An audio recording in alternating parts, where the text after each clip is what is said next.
In this video, I'm going to show you how to make these beautiful foiled money wallets, so keep watching. I went ahead and printed all the money wallets on my laser printer. This print came straight from Affinity, and I found the quality not to be nearly as good as when I printed from a PDF, so definitely try that if you are not getting a great output. The ones that I printed from Affinity, you can see along the edges. The other things you're going to need are foil, toner-reactive foil, and then some kind of a heat source. You can use a laminator or a foil machine, which is a laminator, like a Minc machine. It has 4 rollers. So what that means is that your piece is going through flatter, and typically that's going to give you a more consistent result because it's going in so flat. So that foil is really getting pressed flat, and I just find it to be nicer. But here's an example of a regular laminator I bought, but I searched 4 rollers. So this has given me a better result than a less expensive laminator. And you will see all these heat settings. So we can get to a really high heat setting, and you need that a lot when foiling, especially if you are trying to foil on darker colored cardstock.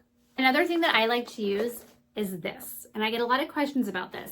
This is not a laminating pouch. This is a transfer folder. We're not laminating. And if you use a laminating pouch and put it through your machine, it's going to laminate it.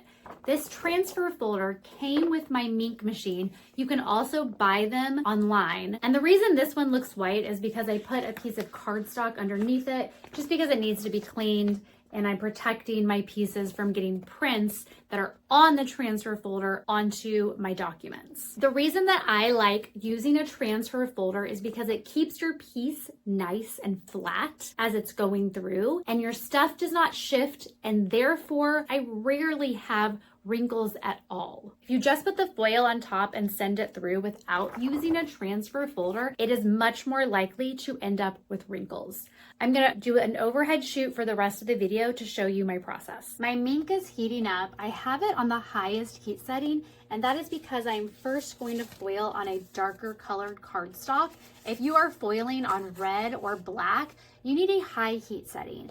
And not only have I picked the highest heat setting, I also let it sit and heat up for at least 10 minutes. If I was foiling on this laminator, I would also choose the highest heat setting, and I would also let it sit and heat up for about 10 to 20 minutes. I have some scrap foil that I might use, and then I'm also going to cut on a self-healing mat, and I like to cut mine with a rotary blade. You could also use scissors.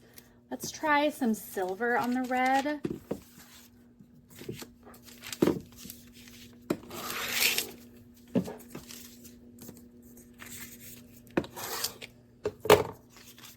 So I'm going to cover my piece with the foil. And this transfer folder is pretty big, so I'm able to put more than one piece in at a time. I'm also going to use some scrap foil that I have on this one.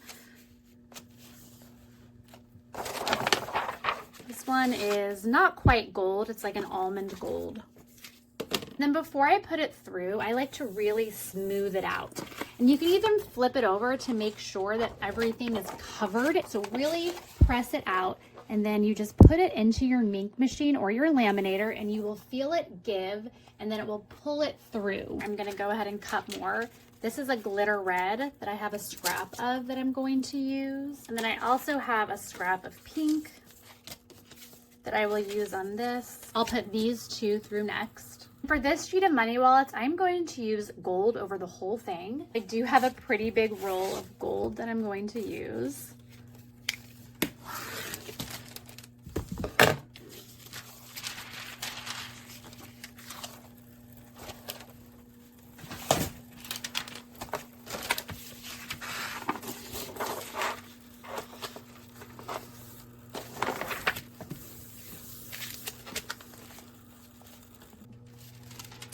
Here is this really pretty green holographic foil. That's one thing I love about the foils is you can get different patterns, different finishes. It's really fun to see what they look like. This is not a foil that I use often, but I think it's gonna look really good. This is the last one I'm sending through. I also have these smaller transfer folders. If you have a smaller foil machine, you can also get these online. When your pieces come out very flat like this, it's typically a good sign. Not always, we will see, but Typically very, very flat looks good. The places that wrinkle a little bit are usually around areas that don't have toner, so sometimes it will still come out looking great even if there's a little bit of wrinkles. What you don't want is your entire piece to be wrinkled. Now these wrinkles on the side are not part of the piece, so that's okay, but if you see wrinkles all over your entire piece, that means it wrinkled and you'll probably need to foil it again. And that is another reason why I like the transfer folders, because the pieces just come out so much nicer. You don't really need to let these cool, maybe a couple of seconds, but they're ready to peel pretty quickly. So this is the big reveal. I can see that this foil did something a little funny. And this is a really flimsy foil that I had not used before, so that might be why. Still looks pretty good, but you can see a little bit of an area along the edge that did not fully adhere, and I think that's just because the foil itself is very thin and flimsy. This came with one of the machines that I bought and it's fine, but I like a foil that has a thicker carrier. Okay, here's the green one. Oh, that is super fun. I love that. Here's a glitter red. It looks amazing. It just needs to be cut at the top, but otherwise the foil itself looks beautiful.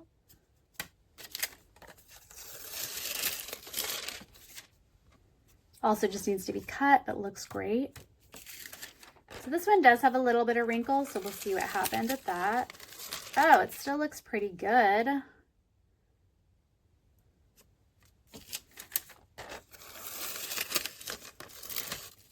Over on the edge that didn't fully get foiled, that's because my print was not fully dark. So the foil was perfectly fine, but my print itself was not fully black, and then that is what will happen if you have a print that does not come out fully black. In my foil programs, I show you exactly how to set up your print so that this does not happen.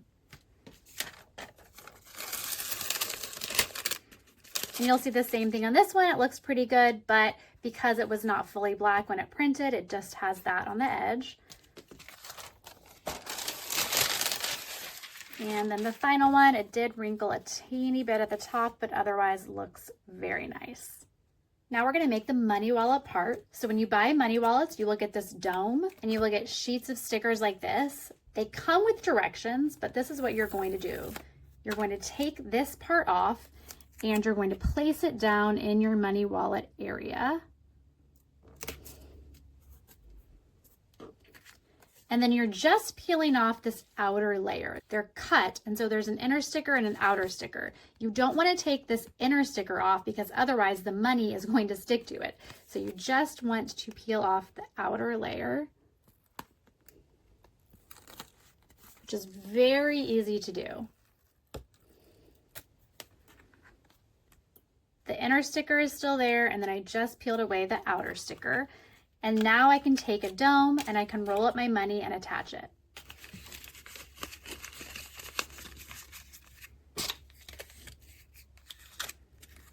Put the money in, and then I just start at one corner and attach it like so. And then there you have it. That is how you foil money wallets.